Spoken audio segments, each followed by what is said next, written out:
Hi everyone, welcome back to the channel. This video is a part of the monthly portfolio update series that is made for the benefit of the individuals invested with me on Etoro about the performance over the past month, the current holdings, and also my expectation about how the portfolio will fare moving forward. At the moment, I've got over 450 individuals invested with me. If you are interested to know more about the platform and how you could invest with me, there's a link to another video in the description below that goes over that. For the month of January, the return was minus 1.41%. January was an interesting month because we saw a lot of volatility in the major indices. The Nasdaq, represented by the QQQ ETF, dropped over 9%, and the S&P 500 dropped by almost 6%. In comparison, our return of minus 1.41% could be viewed as better than the broader market, since we did lose a lot less. Our portfolio performance really does not depend on the performance of the broader market, but in the short term, month-to-month performance of the broader market does have an impact on our holdings to some degree. We are currently invested in the following companies: Alibaba, Pershing Square, Prosus, Seritage, and Discovery. So we sold out of IWG and EQC during this month to take advantage of the volatility that was there in the market and buy into higher conviction ideas at lower prices. The proceeds from EQC and IWG were added to Discovery, Seritage, and Prosus. It's really surprising to me that Seritage is back to being at prices close to what the company was trading at during the drop back in 2020. In my opinion, they are a much better company now than they were back then. They have a whole new management team that is a lot more focused on value creation. They also now have less debt because they recently paid off 160 million, which lowers their interest payment. They also have much better properties due to their ongoing redevelopment program. Now, I'm not saying that there isn't any risk with this investment. There is a lot that could go wrong with Seritage, but the upside, if management is able to execute on their plan, is well worth it.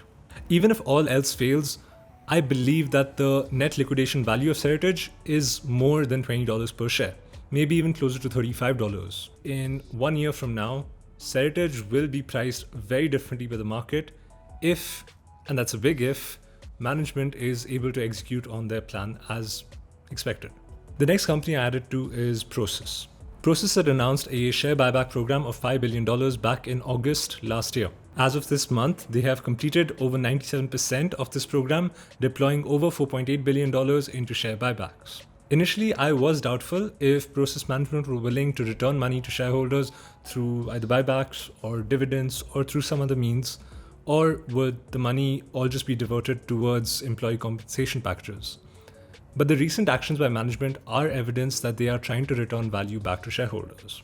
The company has also been taking advantage of lower interest rates and has issued $5.25 billion worth of bonds at varying maturities.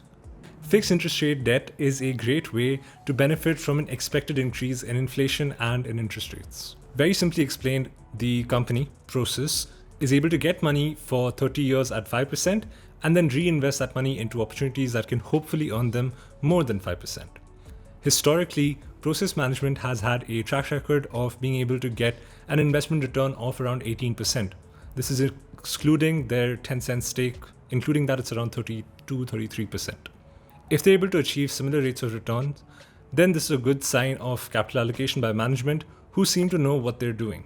Another company in the portfolio with a great capital allocator at the helm is Pershing Square Holdings with Bill Ackman. Ackman recently released a letter to shareholders where he shares details about a new investment in Netflix. I feel like this is a classic Ackman situation where a company has faced short-term headwinds and Ackman takes a sizable position with a focus on the long term. He then publicly goes out and discloses his holding.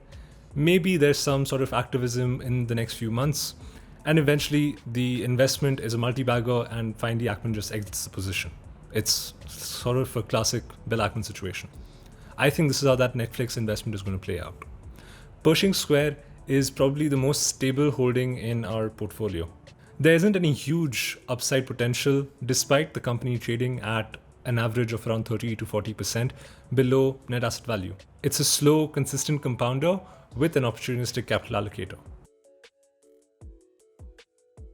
Moving forward, I don't foresee too much activity or portfolio turnover. From my perspective, we are positioned to do well irrespective of how the broader market performs. We have a good mix of compounders and special situation investments that have relatively low downside risk. I'm a strong believer in the saying that if we focus on the downside, the upside will tend to take care of itself. I hope that you've gotten a better idea about how I'm viewing the portfolio.